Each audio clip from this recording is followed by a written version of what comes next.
Right, so we'll be talking about using the bed functions today and a bit about bed transfers, just so if you're out with a patient you can advise them on these things. Always feel free to ask us if you're not sure about something or you think we'd be helpful in some way. So to get into the bed to start with, you would initially, if someone can sort of do it fairly well, they'd sit on the bed, and if it's a bit difficult, it's usually easier to lean to the side and lift legs up like that. Some people prefer to do this, but that's often quite hard. So this is a good one, and often it's easier to help with lifting legs when you're doing it like this. A lot of our patients will find it easier if they've got something to lean on while they're doing that, so we raise the head up like this. And then they can lean on something and lift their legs in. And we also have potentially we can advise people to get leg lifters, where it's something they can use their hands to hook round their leg and lift it up. So ask us about that if you think someone might benefit. It's usually good for people with very swollen or otherwise heavy legs. So once and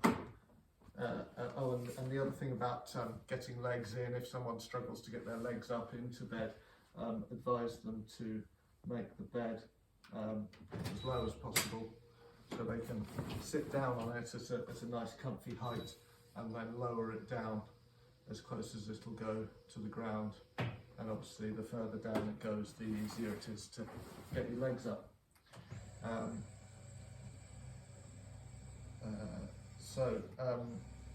Once someone's in the bed,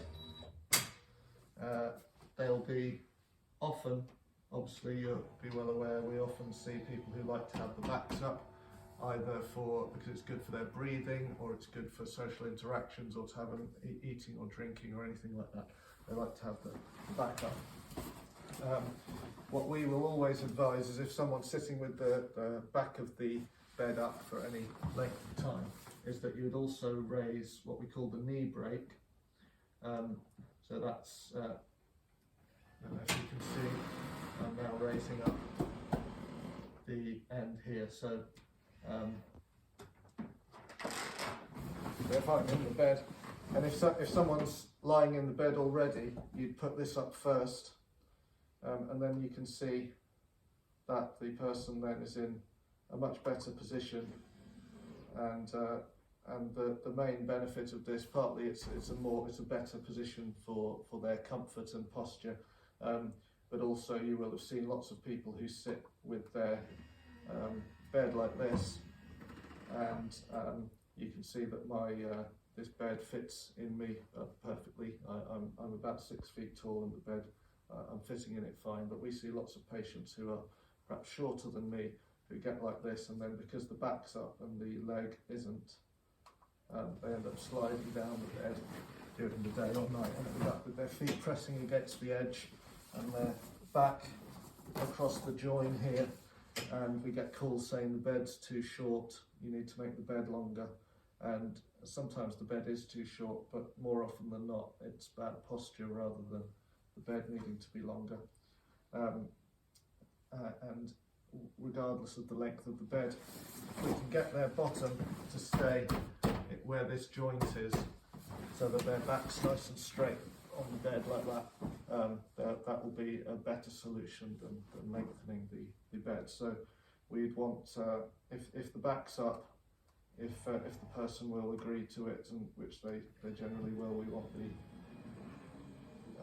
the knee break up as well, and that's quite important. And most people don't know about it, and a lot of our patients will say, oh no, I've worked out the bed, I know how to use it, I know everything about it, but they won't have thought of doing this, and they'll still be sliding down the bed every night getting uncomfortable. So that's a sort of an important but simple thing.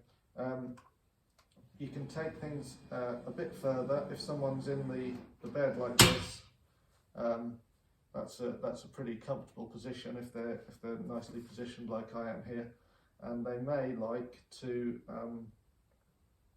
make it almost like a recliner chair by tilting the whole bed forward like this, so I'm not changing how far the back is up. This is usually the bottom key on the controller, and sometimes it's locked off with a little key because they don't like people to use it, because some people with cognitive impairment sort of misuse it. And this hasn't. Here we go.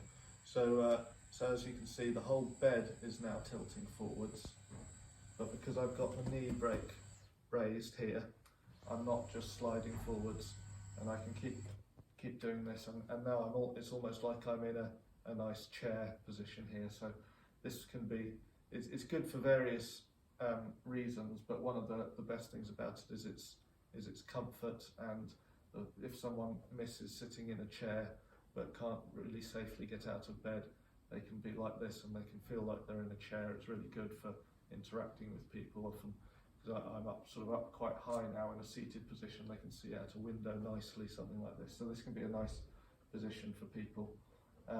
It is important to have the knee raised, because without that I would again just be sliding down into a heap at the bottom of the bed, which is why they sometimes lock it off. Do you have anything else to say about it? I think that's everything.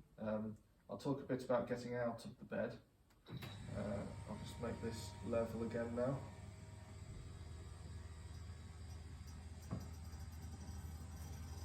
So if you're in this nice position with the knee brake raised, to get out of the bed, you want the bed to be, you want it down flat like that. You can leave this up because that makes it easier to sit up. Sometimes people want a bed lever, which we can put in, and then either on their own or with help, they get onto their side, push up to a more seated position, to get their feet over. The bed's quite high at the moment, but you'd want their feet, get them to shuffle forward so their feet are flat on the floor like that. And then if someone has struggle standing from the bed, you can use the bed to do the work, just like you might a rise or recliner chair. So you can press the button that makes the whole thing go up until the person's basically perched on the edge of the bed and they're practically standing already, and it's very easy to stand up. So people who struggle with sit to stand, that can make it very easy. And one more thing I'd say is there is a button that raises up the back and the knees at the same time, and I'd say in my experience that's pretty useless, and I'd suggest not using it. We do want the back raised and the legs raised.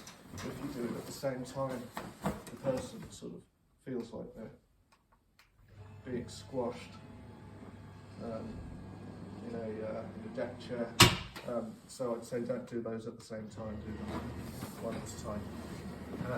Please let us know if there is anything else you would like to know about using these beds. Thank you.